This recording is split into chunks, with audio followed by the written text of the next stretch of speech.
Now let's talk about language, culture, and finding your place. By now, you have a list of locations that interest you and you can see yourself living in. The one with the beautiful scenery, the good food, and the perfect weather. But have you thought about the language you'll speak, the values of your neighbors, the cultural norms you have to learn from scratch? This is where the dream meets reality, and this is where you'll either sink or swim.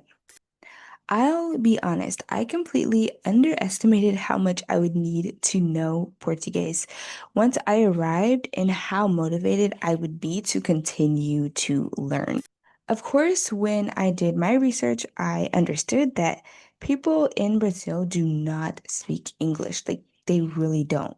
But in my mind, I figured, hey, I've learned other languages to comprehension, not to complete fluency, but to comprehension. So this should not be hard, and I will be my teacher, right? This isn't a high school teacher or middle school teacher. I'm going to be the teacher. So whenever I'm in charge of the project, I always have 158% confidence that I'll be able to figure things out. But of course, I do over overshoot my shot a lot of the times, okay? So I started learning Portuguese with pre-ply using two language teachers who lived in Brazil 2 months before arriving. And this process was very easy. I heard about pre-ply through YouTube. I got on there. I found two teachers that I really enjoyed. One I would practice with my daughter. So she was kind of giving me a very, very slow introduction to the language. As you can tell, I'm a person that likes to go fast. So I really loved her as a teacher, but also, my 8-year-old may not have needed to be the priority for the coursework and things like that, but she was, so that was very slow. And then my other teacher, it was just me and her one-on-one. And the two lessons that we had were very, very, very, very, very helpful. Once arriving, I ended up going to a capoeira retreat, and that lasted for about a week. And I had missed so many classes for language. I just messaged both of them like, hey, I'm doing a lot right now. And also, I'm about to travel to another city called Marau. Once I get settled, I'll pick back up with you. Okay, guys, that was at least 30 days or more ago. So since then, I have felt a lot of overwhelm when it comes to learning the language, but I'm starting to feel a lot more motivated. I definitely can understand a lot of what people are talking to me about through context. Okay, so that has really helped me. And that's kind of been my language learning process. Of course, I plan to pick it back up, especially because I am renewing my visa here in Brazil. So I will be staying for another 90 days. So the fear of the unknown isn't about money or visas. It's about walking into a room and not understanding the conversation, both in language and in custom. So it is a huge part of the journey.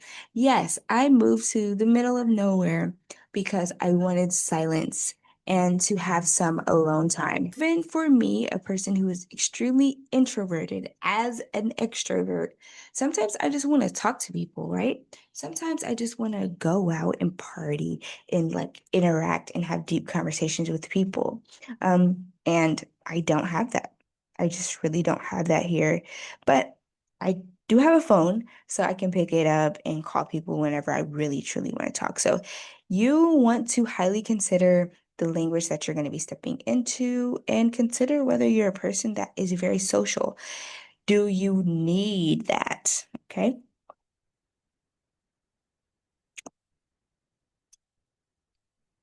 I want to talk about how to navigate these challenges. We're going to cover everything from language to cultural values, and I have already shared a lot of my own experiences with coming to Brazil and dealing with language. Here's some things you want to research. How far will your English take you? or your home and native language take you? First, you need to understand the official language of your new home. How widely is English spoken or whatever your native language is, especially outside of major cities and tourist areas? The truth is, relying solely on your native language will limit you and your ability to build a true community. It will limit your ability to have fun. It will limit your ability to explore and indulge in the true culture of things. You need to know if you're willing to make the commitment to learn a new language because it's a huge part of daily life. Once you have made that commitment, you need to know what resources are available. Can you find local language classes? Do you want to get Preply or Duolingo or Babbel? What about tutors or language exchange partners? This is a key part of your early planning, and it's something you can start doing now before you leave, even if that's just studying via YouTube. You want to understand the unwritten rules. Beyond the words, there are unwritten rules. Every culture has its own social etiquette, its own communication styles, and its own holiday traditions. I had to learn how to communicate differently, how to interpret microaggressions, and how to navigate social cues that I had always taken for granted. This isn't something you can research and be done with it. It's a constant journey of awareness. Okay. So I know some things that are different in Brazil than in the US, not not completely different.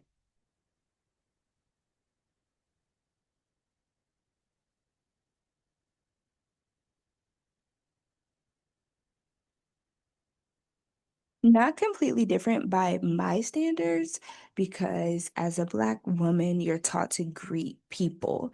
I kind of learned to greet people, anyone that I made eye contact with. So if I looked at a person that looked at me back, good morning, hey, how are you? Things like that. Okay, so this is the same in Brazil.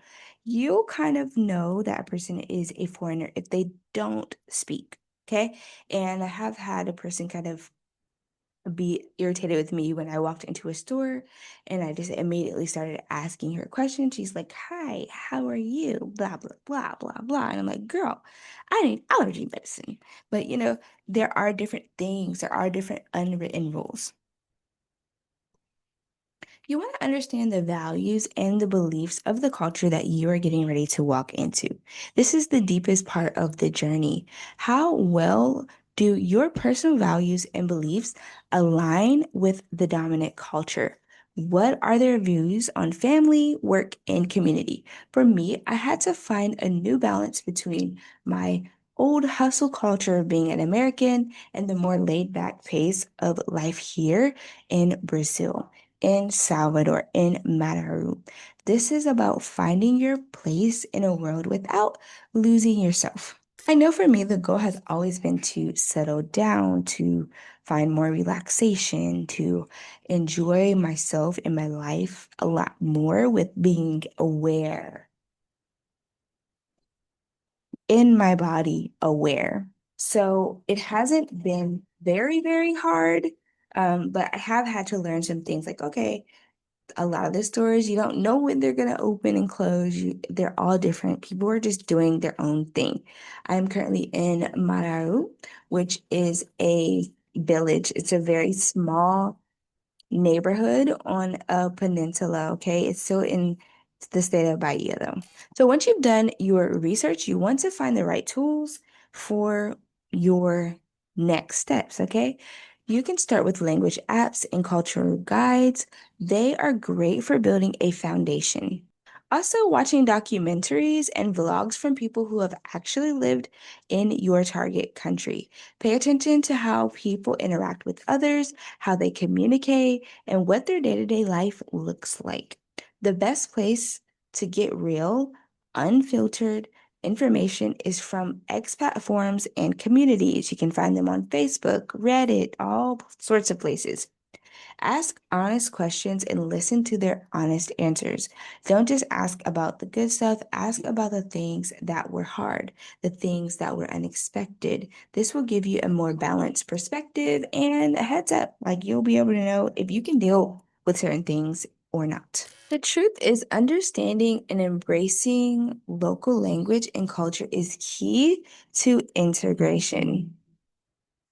And because you're not vacationing, you do want to integrate, you do want to assimilate if you are staying for long periods of time. It is how you move from being a visitor to being a part of the community. This is how you build a legacy that is not just tied to one place, but about a life lived with courage, intention, and authenticity. If you're ready to make this leap and you want a roadmap for both the particular and the emotional journey, join Solutions to Moving Abroad. It is a course literally made for you. We walk through every step of this process so you don't have to navigate it alone. The course launches October 4th, and seats are limited because we want to keep that one on one feel, and the link is in the description. So, see you on the other side.